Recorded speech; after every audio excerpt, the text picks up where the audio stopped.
Hello students, very good morning to all of you and welcome to the VL Academy. How are you all? I hope you will be fine. So let's begin today lecture. Today we are going to talk about learning and intelligence part third. Part first में हमने बात की थी बुद्धि की परिभाषा के बारे में, उसकी व्याख्याएं की थी, उसका अर्थ क्या है।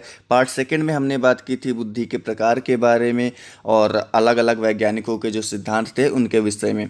आज हम बात करेंगे बुद्धि लब्धि के विषय में। जर्मनी के मनोवैज्ञानिक स्टर्न ने बिने के मानसिक आयु संबंधी सिद्धांत से मानसिक लब्धि का सिद्धांत प्रतिपादित किया। बाद में टर्मन ने इसका प्रयोग बुद्धि लब्धि या आईक्यू के रूप में किया। किसी भी व्यक्ति को जो प्रतिभा प्राप्त होती है उसकी मात्रा को बताने वाली संख्या बुद्धि लब्धि कहलाती है, अर्थात व्यक्ति के पास बुद्धि कितनी मात्रा में है वह उसकी बुद्धि लब्धि है। बुद्धि लब्धि निकालने के लिए मानसिक आयु को वास्तविक आयु से भाग दिया जाता है तथा 100 से गुणा किया जाता है। इसका सूत्र निम्नवत है: बुद्धि लब्धि इक्वल टू मानसिक आयु बटे वास्तविक आयु गुणे 100। उदाहरण, माना बालक की उम्र 5 वर्ष है। ठीक है, बालक की उम्र कितनी है? 5 वर्ष है। उसकी मानसिक आयु 5 साल 2 महीने है, अर्थात 31/6। ठीक है, तो बुद्धि लब्धि equal to 31/5 into 6 into 100 equal to 103 into 3, अर्थात बालक सामान्य बुद्धि लब्धि का कहा जा सकता है। बुद्धि लब्धि का वर्गीकरण, अच्छा बालक को हमने सामान्य बुद्धि का कैसे कह दिया, तो उसको वर्गीकरण के अकॉर्डिंग देख लेते हैं। विभिन्न देशों में बुद्धि लब्धि का वर्गीकरण अलग अलग ढंग से किया गया है। मैटिल द्वारा दिया गया वर्गीकरण निम्नवत है: बुद्धि लब्धि एंड बुद्धि के प्रकार। 140 से 169 अति उत्कृष्ट, मीन्स ये सबसे अच्छे बच्चे होते हैं, अति उत्कृष्ट। 120 से 139 उत्कृष्ट। 110 से 119 सामान्य से ऊपर। 90 से 1 से 9 सामान्य। 80 से 89 सामान्य से नीचे। 70 से 79 हीन बुद्धि की सीमा रेखा। 60 से 69 अल्प बुद्धि। 50 से 59 मूर्ख। 25 से 49 मूढ़। 0 से 24 जड़। तो ये आपकी बुद्धि के जो डिवाइडेशन है बुद्धि लब्धि का वो दिया गया है। शिक्षण, अधिगम एवं बुद्धि। ठीक है, आधुनिक शिक्षा मनोविज्ञान की सबसे बड़ी व महत्वपूर्ण देन है।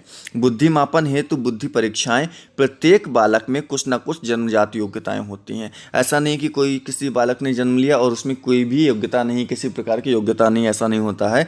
प्रत्येक बालक में कुछ न कुछ जन्मजात योग्यताएं होती ही हैं। बुद्धि परीक्षा द्वारा इन्हीं योग्यताओं का पता लगाया जाता है। शिक्षा प्राप्त करने वाले बालकों की योग्यताओं में स्वाभाविक अंतर होता है। इस अंतर के कारण बालक समान रूप से प्रगति नहीं कर पाते। ऐसी दशा में शिक्षक के समक्ष एक जटिल समस्या उत्पन्न हो जाती है। बुद्धि परीक्षाएं बालकों में पाए जाने वाले अंतर का ज्ञान प्रदान कर शिक्षक को समस्या समाधान करने में सहायता देती हैं। ब्लेयर, जोन्स एवं सिम्पसन विद्यालय में बुद्धि परीक्षा का प्रयोग व्यवहारिक कार्यों के लिए व साधारणतया यह ज्ञात करने के लिए किया जाता है कि बालक विद्यालय के कार्य में कितनी सफलता प्राप्त कर सकते हैं। 1879 में विलियम वुंड ने जर्मनी के लीपजिंग नामक नगर में बुद्धि मापन को प्रथम मनोवैज्ञानिक आधार प्रदान किया। इस प्रयोगशाला में बुद्धि की माप यंत्रों की सहायता से किया जाता था। बुद्धि परीक्षाएं 4 प्रकार की होती हैं। कितनी होती हैं? 4 प्रकार की। ठीक है, देख लेते हैं।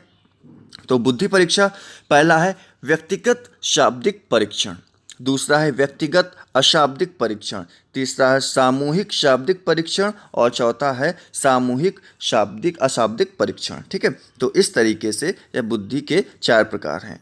व्यक्तिगत शाब्दिक परीक्षण, सर्वप्रथम बिने व साइमन ने व्यक्तिगत बुद्धि परीक्षा का निर्माण किया। इन परीक्षणों को एक समय में एक व्यक्ति को दिया जा सकता है। इसमें प्रश्न पूछने व उत्तर देने में भाषा का प्रयोग किया जाता है, इसलिए शाब्दिक परीक्षण में भाषा को समझना आवश्यक है। बिने साइमन, टर्मन मैरिल आदि के परीक्षण इसी के उदाहरण हैं। व्यक्तिगत अशाब्दिक परीक्षण, इन परीक्षणों को भी एक समय में एक व्यक्ति को दिया जाता है, परंतु इसमें भाषा की आवश्यकता नहीं होती है। इन परीक्षाओं पर पुस्तकीय ज्ञान का कम से कम प्रभाव पड़ता है। ये परीक्षण अशिक्षित, गूंगे, बहरे व विदेशियों के लिए उपयोगी होते हैं। इन्हें क्रियात्मक या कौशल प्रदर्शन परीक्षण भी कहते हैं। मन के अनुसार क्रियात्मक शब्दों का प्रयोग साधारणतया ऐसे परीक्षण में किया जाता है जिसमें समझ भाषा के प्रयोग की कम से कम आवश्यकता होती है। कुछ महत्वपूर्ण अशाब्दिक क्रियाएं परीक्षण निम्नवत हैं। चित्रांकन परीक्षण, अगर हम किसी को आर्ट बनाने के लिए दे देते हैं, then we can find out that how much talented that student it is. चित्र पूर्ति परीक्षण, जैसे आपको फिगर दिया गया उसको फिल करना है। वस्तु संयोजन, आकार फलक परीक्षण, भूल भुलैया परीक्षण, ब्लॉक डिजाइन, भाटिया बैटरी परीक्षण इत्यादि। तो भाटिया बैटरी परीक्षण देख लेते हैं। चंद्रमोहन भाटिया ने इस बैटरी का निर्माण किया था। यह बैटरी 900 बालकों पर प्रयोग के उपरांत मानकीकृत की गई। इस बैटरी में निम्न 5 सहायक परीक्षण हैं। ठीक है, तो भाटिया बैटरी परीक्षण के अंतर्गत हम देख लेते हैं। पहला है पैटर्न ड्राइंग टेस्ट। ठीक है, दूसरा है तत्कालीन स्मृति परीक्षण, तीसरा चित्र निर्माण परीक्षण, चौथा Alexander pass a long test, पांचवा Kohs block design test. Kohs block design test क्या होता है? इस प्रकार के टेस्ट में 10 डिजाइन सम्मिलित किए गए हैं। हर एक विषय में एक कार्ड होता है।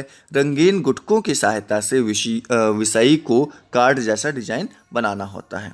Alexander pass a long test, इस टेस्ट में कार्ड की सहायता से खुले बॉक्स में रंगीन गुटकों को बिना उठाए केवल उंगली से खिसकाकर डिजाइन बनाना होता है। पैटर्न ड्राइंग टेस्ट, इस टेस्ट के 8 कार्ड में प्रत्येक में रेखा आकार बना होता है। छात्र इस आकार को देखकर विशेष आकार बनाते हैं। तत्कालीन स्मृति परीक्षण, इस परीक्षण में कुछ अंक बोले जाते हैं। प्रयोज्य को इसे दोहराना होता है जिससे उसकी तत्कालीन स्मृति का पता चलता है। चित्र निर्माण परीक्षण में छात्र के सम्मुख एक चित्र के कई टुकड़े रखे जाते हैं जिसे छात्र जोड़कर चित्र तैयार करता है। सामूहिक शाब्दिक परीक्षण, व्यक्तिगत बुद्धि परीक्षण में समय अधिक लगता है व अधिक प्रशिक्षित परीक्षकों की आवश्यकता पड़ती है। इन कठिनाइयों को ध्यान में रखते हुए सामूहिक बुद्धि परीक्षण का निर्माण किया गया। इनसे एक समय में पूरे समूह की परीक्षा ली जाती है। इसमें भाषा का प्रयोग किया जाता है व पूरे समूह को एक साथ एक ही तरह के निर्देश दिए जाते हैं। इन परीक्षणों में ना तो समय अधिक लगता है, ना ही कुशल परीक्षकों की आवश्यकता पड़ती है।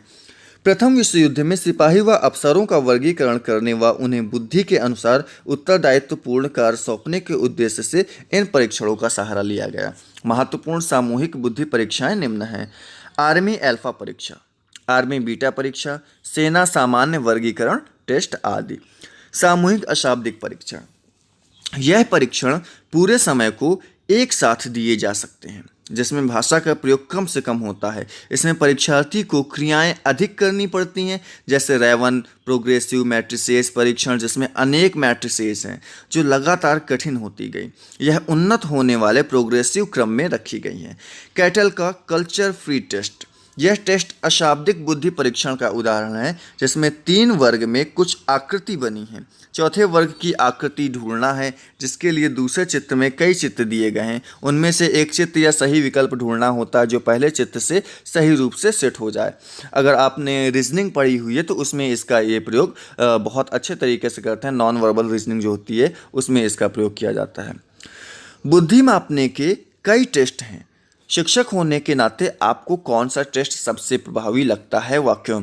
तो जब आप टीचर बनोगे या फिर अगर आप एक टीचर हो तो उसके अकॉर्डिंग आपको ये बताना है कि बुद्धि मापने के जैसा कि हमने ऊपर पढ़ा कई सारे टेस्ट हैं, तो शिक्षक होने के नाते आपको कौन सा टेस्ट सबसे प्रभावी लगता है, सबसे प्रभावशाली लगता है कि यह टेस्ट बच्चों के लिए बहुत ज़्यादा अच्छा है, इससे स्टूडेंट्स बहुत जल्दी सीख सकता है, या अलग अलग तरह के स्टूडेंट्स हैं क्लास में तो उनके लिए अलग अलग टेस्ट किए जा सकते हैं।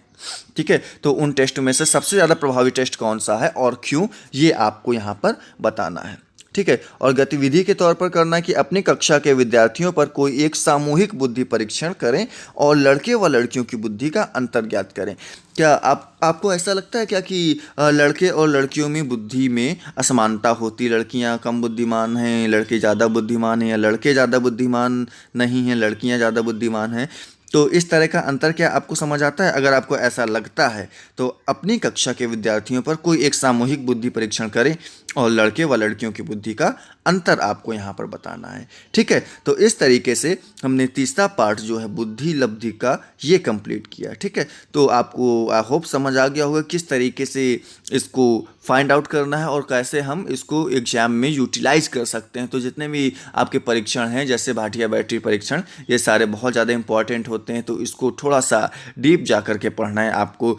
अगर लेक्चर एक बार में क्लियर नहीं होता है तो उसको थोड़ा सा दोबारा देखिए, तिबारा देखिए, लेकिन अगर आप कॉन्टिन्यूस चीज़ को कंप्लीट करेंगे तो आपको ईजिली तरीके से समझ आ जाएगा। वैसे मेरे हिसाब से इसको एक बार में ही समझने में कोई कठिनाई नहीं होनी चाहिए। तो आई होप आपको ये लेक्चर बहुत अच्छे तरीके से समझ आया। नेक्स्ट पार्ट में मिलते हैं हम इसी इंटेलिजेंस एंड लर्निंग के पार्ट को लेकर के नेक्स्ट पार्ट 4 में। So thank you, have a good day.